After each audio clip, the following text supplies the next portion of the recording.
Hello students, welcome to our channel science zone by Usha चल। तो बेटा हम इस वीडियो में कक्षा 9 पाठ 15 का भाग 3 करेंगे। हमने इससे पहले वाले भाग में कृषि के बारे में बताया था। हमने कहा था कि जो हमारे खाद्य संसाधन है उसमें सुधार के लिए एक तो हम कृषि में सुधार करेंगे, दूसरा हमारा जो खाद्य की जो पूर्ति होती है कहाँ से होती है, पशुओं से भी होती है। पशुओं से हमें दूध मिलता है, अंडे मिलते हैं, मांस मिलता है। तो यानी कि हमारे जो खाद्य संसाधनों के सुधार की जब हम बात करते हैं तो हमें पशुओं के सुधार की भी जरूरत है। तो इसमें आज हम करेंगे भाग 3 में पशुपालन के बारे में। तो पशुपालन होता क्या है बेटे, यानी कि आज का हमारा टॉपिक है पशुपालन। तो पशुपालन हम किसे कहेंगे? पशुधन का जो प्रबंधन होता है उसे हम क्या कहते हैं? पशुपालन। प्रबंधन में हमारा क्या क्या आ जाएगा? जैसे पशुओं को भोजन देना और उनका प्रजनन अच्छे से करवाना और रोगों पर नियंत्रण करना,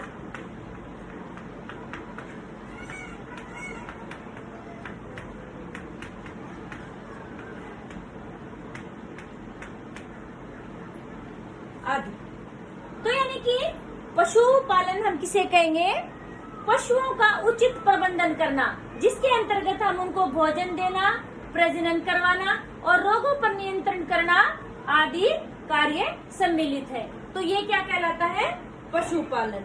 फिर बात आती है कि पशुपालन की आवश्यकता क्यों है। ये तो हमने बात पहले भी डिस्कस की थी कि खाद्य संसाधनों में सुधार की आवश्यकता क्यों है, क्योंकि जनसंख्या बढ़ती जा रही है। ऊपर से क्या है कि जो रहन सहन का जो स्तर है उसमें भी वृद्धि होती जा रही है। जैसे पहले देखो, पहले जो हमारे मम्मी पापा थे या दादा दादी थे, सिर्फ एक या दो जोड़ी कपड़े रखते थे। 2 जोड़ी कपड़े होते थे, एक को धो लिया, दूसरे को पहन लिया, उसी से काम चला लेते थे। पूरे गांव में 1 या 2 गाड़ियां होती थी। आजकल एक घर में मान लो 4 मेंबर तो 4-4 गाड़ियां हैं। यानी कि जीवन स्तर है वो उच्च हो गया है, तो खर्चे बढ़ गए हैं। अब खर्चे बढ़ गए तो ज्यादा लोग, पता नहीं पहले क्या होता था कि जैसे मान लो आटा कम है, घर में खाद्यान्न कम है तो थोड़े से ही काम। आजकल क्या होता है, नहीं, सबको भरपेट चाहिए, हर एक की अलग अलग डिमांड होती है। पहले घर में एक ही तरह का खाना बनता था, सभी सदस्य खाते थे। आजकल क्या है, बेटे को अलग टाइप का चाहिए, नहीं मम्मी मैं ये नहीं खाऊंगा, मेरे लिए दूसरा बनाओ। बेटी कहती है मुझे ये नहीं खाना, मुझे वो चाहिए। तो एक दिन में मम्मी एक टाइम में ही 3-4 तरह का खाना बनाती है। तो इस तरह से खाने की डिमांड हमारी और भी बढ़ गई है। ठीक है, तो इसीलिए जो हमारा पशुधन है उसमें सुधार की आवश्यकता है। तो फिर आता है कि भाई जो पशुपालन जब हम करते हैं तो पशुपालन में पशु कितने प्रकार के होते हैं? पशुपालन को पशु कृषि भी कह सकते हैं हम। तो जो पशु बेटे हमारे 2 प्रकार, मतलब जो पशुपालन हम 2 उद्देश्य से करते हैं। एक तो हम दूध के लिए करते हैं, यानी कि पशुपालन में पशु हम 2 तरह के पालते हैं। एक तो दूध देने वाले पशु,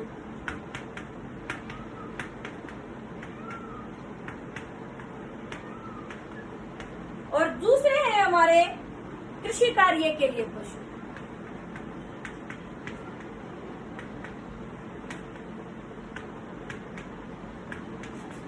जो दूध देने वाले पशु हैं इनको दुधारू पशु के नाम से भी जाने, जिनकी जो मादा होती है उनको दुधारू पशु भी कहा जाता है कृषि के लिए। अब कृषि में क्या क्या कार्य करवा सकते हैं हम पशुओं से? हल चलाना, सिंचाई,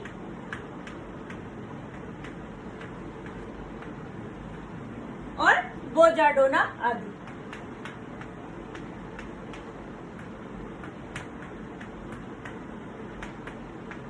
तो ये आपका प्रश्न ऐसे हो सकता है, पहले तो आगे पशुपालन क्या है, फिर पशुपालन का उद्देश्य क्या है। तो किस मकसद से हम पशु पालते? 2 कार्यों के लिए, एक तो दूध के लिए और एक कृषि कार्य के लिए। दूध के लिए जो पशु पालते हैं उनकी मादाओं को क्या कहा जाता है? दुधारू पशु। और जो कृषि के लिए पालते हैं वो हम किन किन कार्यों के लिए पालते हैं। फिर बात आती है कि जो दूध के लिए पशु पालते हैं, तो जो दूध उत्पादन है बेटे किसके ऊपर निर्भर करता है? दूध जो उत्पादन है वो निर्भर करता है हमारे दुग्ध स्त्रवण काल के ऊपर। किसके ऊपर है? दुग्ध स्त्रवण काल। ये दुग्ध स्त्रवण काल क्या होता है बेटे, कि कोई जो मादा पशु है कितने समय तक दूध देती है, तो वो कहलाता है दुग्ध स्त्रवण काल। कोई मादा है जैसे सिर्फ 2 या 3 महीने ही दूध देती है, पूरा साल फिर दूध नहीं देती, तो यानी कि दूध उत्पादन कम होगा। कोई ऐसी है कि भी 9 महीने दूध देती है, 3 महीने वो दूध नहीं देती, तो उसका दुग्ध स्त्रावण काल ज्यादा है, तो यानी कि वो ज्यादा दूध उत्पादन करेगी। तो यानी कि दूध का जो उत्पादन है पशुओं के दूध स्त्रावण काल के ऊपर निर्भर करता है। यानी कि जो बच्चे के जन्म के बाद कितने समय तक कोई मादा दूध देती है, उस समय को क्या कहते हैं, दुग्ध स्त्रावण काल। तो मान लो हम पशु का दुग्ध स्त्रावण काल बढ़ा देते हैं तो हमारा दूध का उत्पादन भी बढ़ जाता है। तो क्या होता है बेटे, आपने सुना होगा देसी नस्ल, विदेशी नस्ल। तो लंबे समय तक, जैसे हम ज्यादातर जो है पशुपालन दूध के लिए क्या करते हैं, गाय और भैंस पालते हैं। गाय और भैंसों का प्रयोग करते हैं ना, बकरी वगैरह और का भी करते हैं, लेकिन हम मेन रूप से गाय और भैंस इनका प्रयोग करते हैं। जो विदेशी नस्ल है जैसे हमारी गाय की, ये भी पेपर में कई बार पूछा जाता है, गाय की या भैंस की विदेशी नस्ल बताइए। तो विदेशी नस्ल जो होती है हमारी, उसके नाम है बेटे जर्सी, ब्राउन स्विस,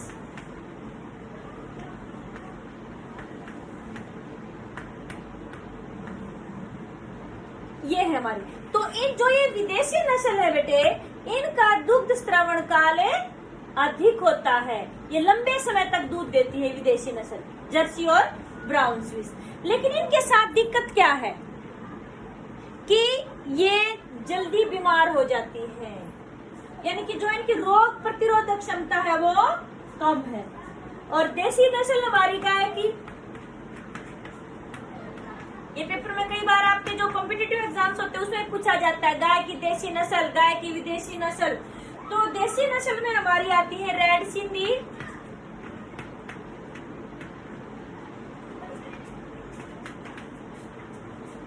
और साहिवाल।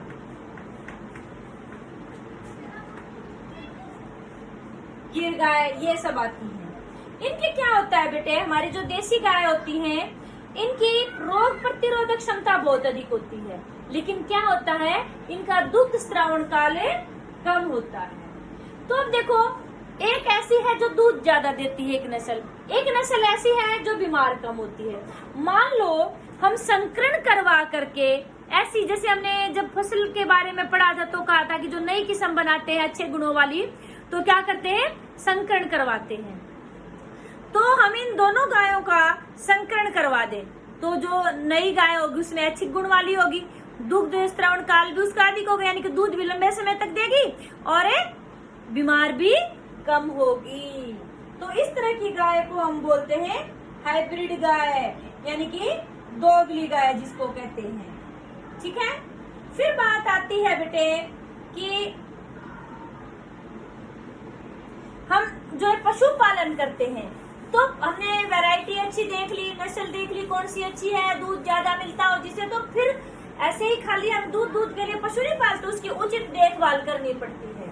तो पशुओं की उचित देखभाल के लिए उनकी रहने सहने की व्यवस्था कैसी होनी चाहिए। फिर ये प्रश्न आता है, पशुपालन में पशुओं की देखभाल के लिए हमें क्या क्या सावधानी बरतनी चाहिए।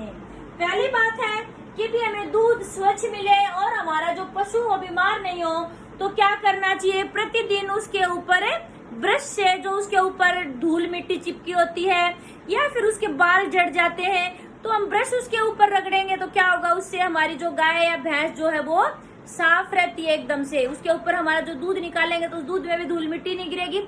ऊपर से कोई जो चिपकने वाले जो ऊपर जो परजीवी होती है जो उसके शरीर के ऊपर रहते हैं वो भी उससे गिर जाएंगे। ठीक है बेटे, तो यानी कि पहली बात हमारी ये होगी कि भी हमें क्या करना चाहिए, उचित सफाई रखनी चाहिए पशु की उचित सफाई रखनी चाहिए।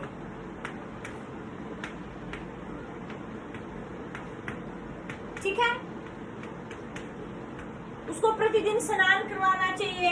नंबर 2 क्या होता है अभी कि भी उसका जो आवास है, उसकी रहने की जगह है छतदार, हवादार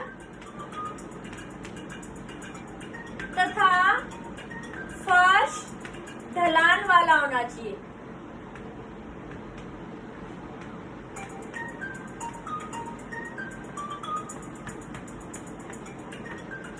ऐसा क्यों होना चाहिए फर्श ढलान वाला?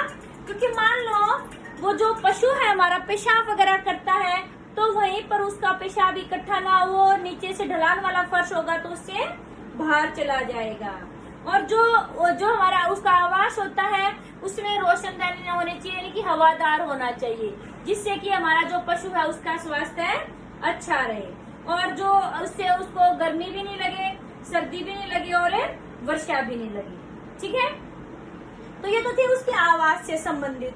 फिर बात आती है कि भाई उसका आहार, और ऊपर से क्या होता है कि भाई इन पशुओं को जो रोग भी हो जाते हैं तो इसलिए समय समय पर टीकाकरण भी करवाते रहना चाहिए, जिससे कि इनमें बीमारियां नहीं आए।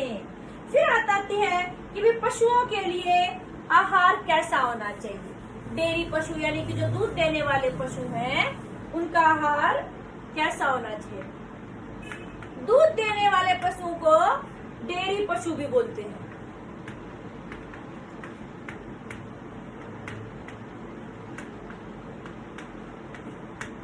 उसको हम स्वस्थ आहार देंगे तभी तो दूध अच्छा देगी, उसका स्वास्थ्य अच्छा रहेगा।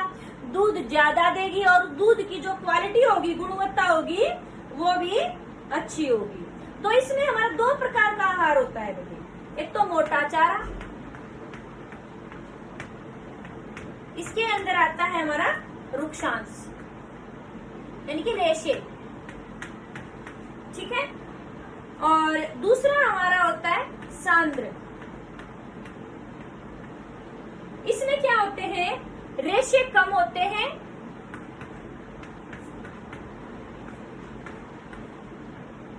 और प्रोटीन और दूसरे पोषक तत्व अधिक होते हैं।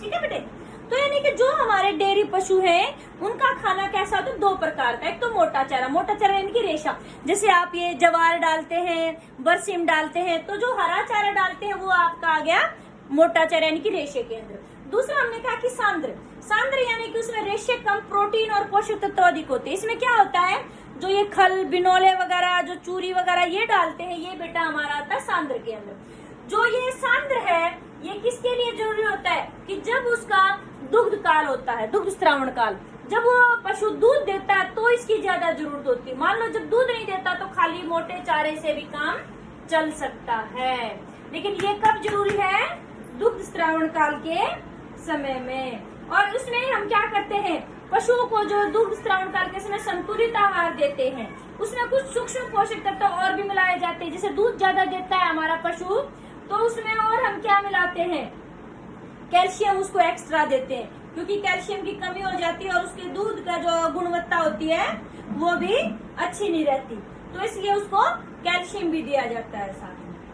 तो जो बेटा पशु होता है, अभी मैंने कहा था कि समय समय पर जो डॉक्टर होता है उसको दिखाना चाहिए, टीकाकरण करवाना चाहिए। क्यों? क्योंकि जो हमारा पशु है वो बीमार हो सकता है। पशु के वहाँ पर 2 तरह के परजीवी हो सकते हैं, एक बाह्य परजीवी और एक अंतः परजीवी। बाह्य परजीवी कौन से हो गए, परजीवी क्या होता है, आपको पहले ही बताया था कि कोई जीव जब दूसरे जीव के शरीर पर रहता है और वहीं रहता है और उसी से खाना लेता है तो उसको क्या बोलते हैं, परजीवी। जैसे मैंने उदाहरण भी दिया था कि हमारे अंदर परजीवी कौन है, पेट में कीड़े हो जाते हैं, सिर में जुएं हो जाती है, तो ये क्या है, परजीवी है। तो ऐसे ही जो पशु है बेटे उनमें भी दोनों तरह के परजीवी पाए जाते हैं। एक तो जैसे उनके शरीर के ऊपर चीचड़ ये लग जाते हैं और ऊपर से उनके भी जुएं भी हो जाती है, तो शरीर के ऊपर होते हैं, ये छोटे छोटे कीड़े चिपक जाते हैं, तो ये सब क्या है, परजीवी है। और दूसरा जो अंतः परजीवी में क्या हो गए, कीड़े हो गए। कीड़े जो होते हैं पेट में भी हो सकते हैं उनके, और उनकी आंतों में, और उनका जो यकृत होता है बेटे, लीवर जिसको कहते हैं, उसको प्रभावित कर सकते हैं। पशुओं में कुछ संक्रामक रोग भी हो जाते हैं बैक्टीरिया और वायरस के कारण से, तो इसलिए उनको इन संक्रामक रोगों से, जो बैक्टीरिया वायरस से जो रोग होते हैं, उनसे बचाने के लिए समय समय पर टीकाकरण करवाना चाहिए। तो आगे हमारा आता है बेटे, ये तो था पशुओं के बारे में, यानी कि खाद्य संसाधन। पहले हमने कृषि का किया, फिर हमने पशुओं का किया। फिर आगे आता है हमारा मुर्गी पालन।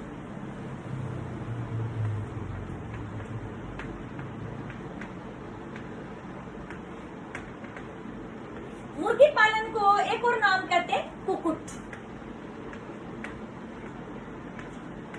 यानी कि कुक्कुट शब्द आ जाए तो उसका मतलब भी क्या होता है, मुर्गी पालन। तो मुर्गियों को किस लिए पाला जाता है, दो मकसद से, एक तो अंडे के लिए और दूसरा मांस के लिए। ठीक है, अब अच्छे किस्म के वो नस्लें पैदा बनाई जाती हैं जिससे कि ज्यादा से अंडे दें और उनका मांस भी अच्छा हो।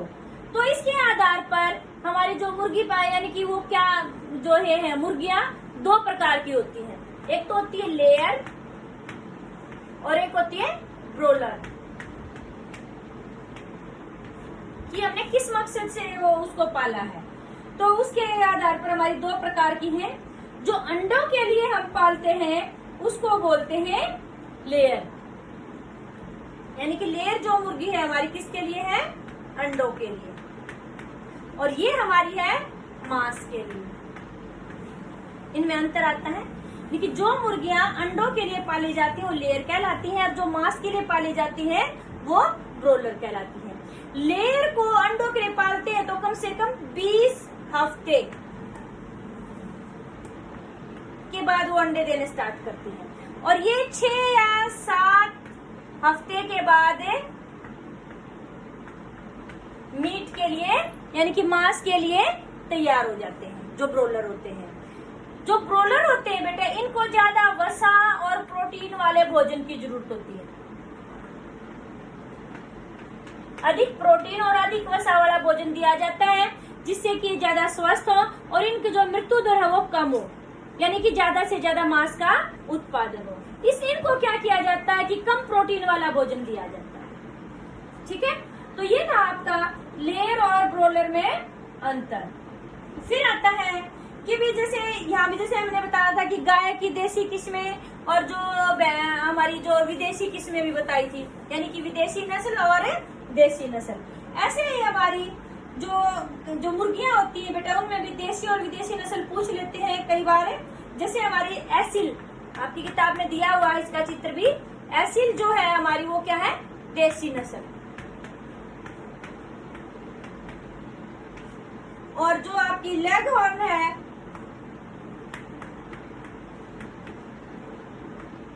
वो हमारी कैसी है, विदेशी नस्ल। तो इन मुर्गियों की गुणवत्ता बढ़ाने के लिए देशी और विदेशी नस्ल में संकरण करके उच्च गुणवत्ता वाले नस्ल तैयार की जाती है।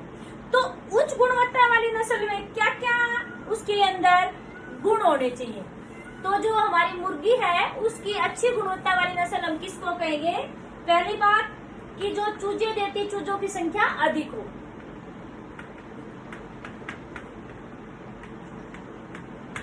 यानी कि मुर्गी की अच्छी नस्ल किसे कहेंगे, चूजों की संख्या अधिक हो।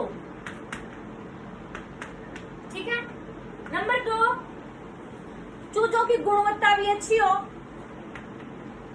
अच्छी किस्म के हो, गुणवत्ता अच्छी हो। नंबर 3 है हमारा कि भी जो हम ब्रोलर करते हैं बेटे, उनका जो कद है वो कैसा होना चाहिए, छोटे कद के होने चाहिए। ठीक है, जो यानी कि ब्रोलर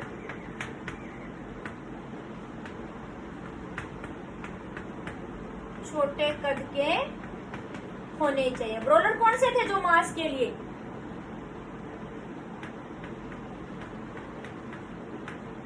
नंबर 4 है कि भी वो उच्च तापमान को भी सहने की क्षमता रखते हो।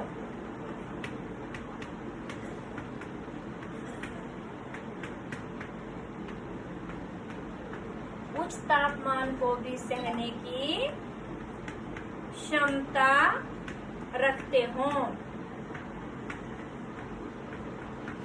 ठीक है। नंबर 5 है बेटे, क्या गुण होना चाहिए कि देखभाल में कम खर्चा आता हो।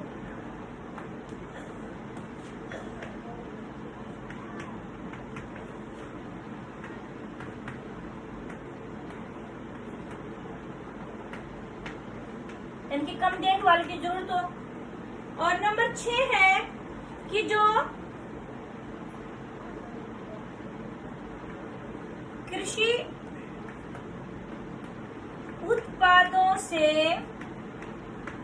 सस्ते रेशे मिलते हैं,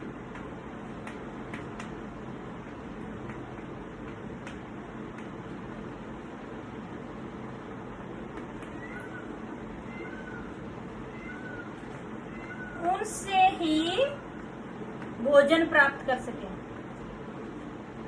भोजन ग्रहण कर सकें।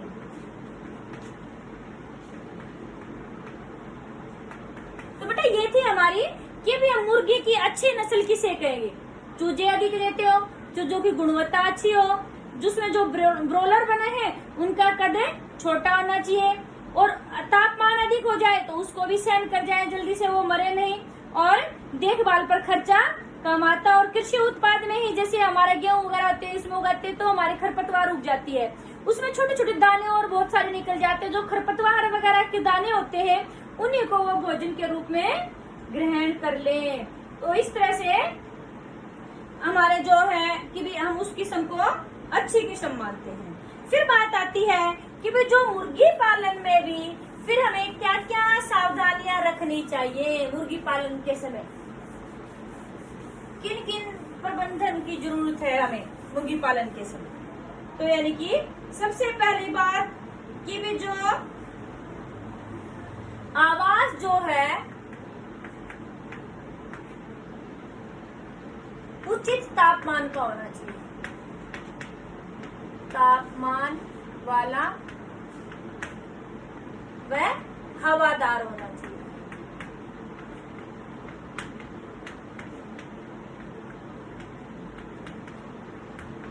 नंबर 2 है बेटे कि भाई वहां पर क्या होना चाहिए कि भी संक्रमण बहुत जल्दी होता है जो मुर्गियों में, तो इसलिए क्या होना चाहिए समय समय पर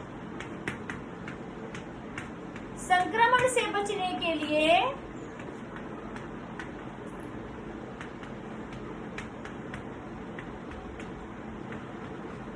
टीकाकरण करवाना चाहिए।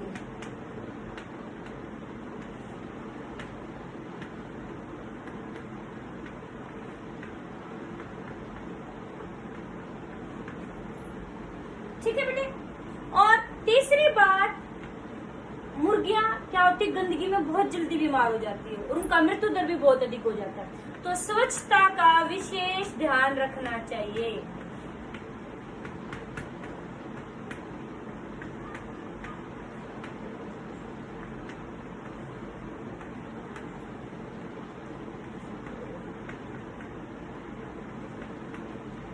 ठीक है, तो समझ में आई बात। यानी कि जो मुर्गी पालन है हमारा, तो उनसे हमें क्या करना चाहिए कि भी वो अच्छे से हमारा उत्पादन मिले उनसे, तो हमें इन चीजों का बहुत ध्यान रखना चाहिए। फिर आगे बात आती है हमारा कि भी मत्स्य उत्पादन यानी कि मछली उत्पादन।